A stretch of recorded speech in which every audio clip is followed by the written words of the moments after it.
F1 TV Review 2024. Is it worth the subscription? Hi everyone, welcome back to the channel. Before we dive in, don't forget to like this video, subscribe, and hit the notification bell so you don't miss any of our reviews. Today we're talking about F1 TV, Formula One's official streaming service. Is it worth your money in 2024? Let's find out. F1 TV offers two main plans, F1 TV Access and F1 TV Pro.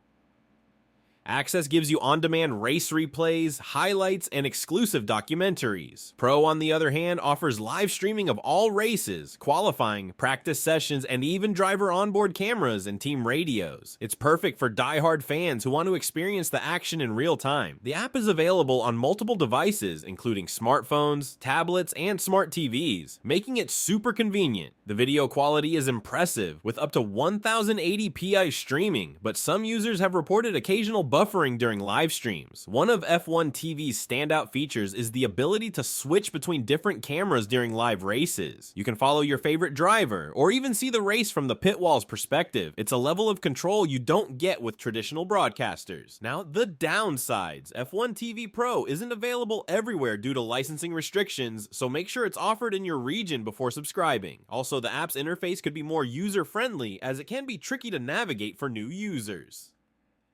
So is F1 TV worth it? If you're an F1 superfan who wants exclusive content and live race coverage, it's a fantastic option. However, casual viewers might prefer sticking to their local broadcasters. Thanks for watching. Let us know in the comments if you're using F1 TV and what you think of it. Don't forget to like, subscribe, and share this video. See you in the next review.